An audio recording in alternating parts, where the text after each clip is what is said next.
कल हमारे यहाँ एक दाम्पत्य जोड़ा आया भोजन पर।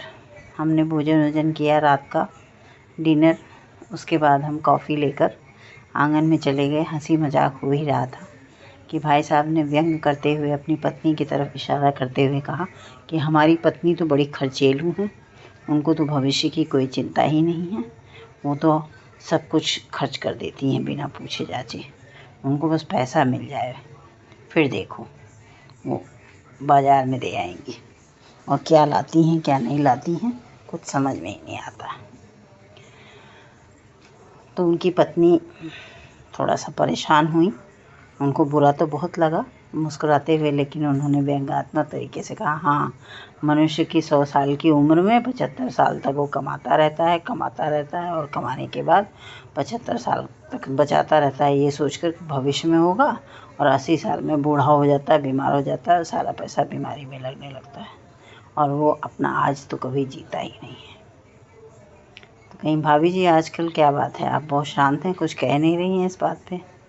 तो कहीं नहीं, भाभी भी तो सही कह रही हैं कि हाँ ठीक है, बचत उतनी ही की जाए जिससे हमारा वर्तमान सुंदर बन सके, और भविष्य की चिंता तो हमें नहीं करनी चाहिए, क्योंकि अतीत के मोह और भविष्य की चिंता दोनों ही खराब है।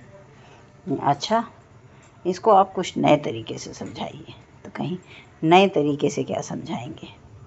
मैंने गीता में पढ़ा था अध्याय 2 श्लोक 47 में, कर्मण्येवाधिकारस्ते मा फलेषु कदाचन।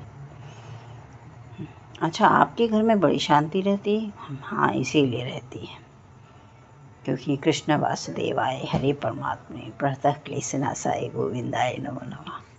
क्योंकि मैंने तो अपना सब कुछ उन्हीं गोविंदा पे छोड़ दिया है, वो जैसा मुझे आज्ञा देते हैं मैं वैसा ही करती हूँ।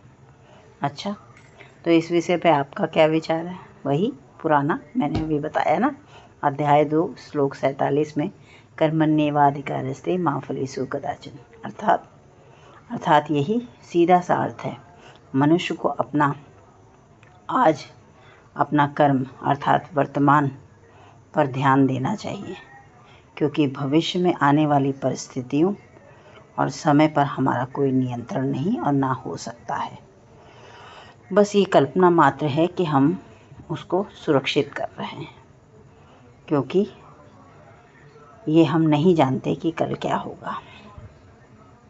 तो भाभी जी की भी बात सही है कि आज हमें कुछ अपनी इच्छाओं को भी पूरा करते रहना चाहिए, लेकिन एक संतुलन के साथ, मर्यादा के साथ, कि देखिए अगर इसकी आवश्यकता है तो ठीक है, लेकिन अगर हमारे पास, कहते हैं जैसे कपड़े को ही ले लीजिए, अगर हमारे पास 5 कपड़ा पहनने के लिए है तो बहुत है, उसको धो के साफ़ करके पहन सकते हैं। हाँ, फट जाए तो फटा नहीं पहनना है, उसके लिए तो नया लेना होगा, और थोड़ा बहुत तो चलता ही है।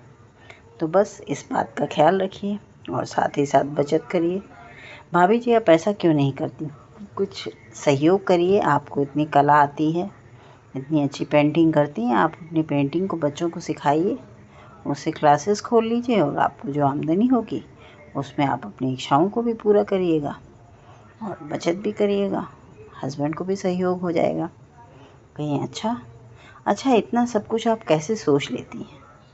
तो मैंने कहा, योगस्थः कुरु कर्माणि, अध्याय 2 श्लोक 48 में भगवान श्री कृष्ण स्वयं कहते हैं, शांत और स्थित मन में होकर अपना कर्म करो, यानी ना तो बीते हुए कल का दुख करो, ना आने वाले कल की चिंता, भविष्य की चिंता करो, बल्कि स्थित मन से वर्तमान को श्रेष्ठ बनाने की कोशिश करो। इसीलिए मैं आपको सलाह दे रही थी। अर्थात इसका अर्थ है, केवल फल की चिंता में हम अधिकांशतः क्या करते हैं कि आज हमें फल नहीं मिल रहा, आज हमारा अच्छा नहीं है, बचत ये वो करते करते हम काम करना भूल जाते हैं, जबकि हमको निरंतर अपने काम को अंजाम देते रहना चाहिए।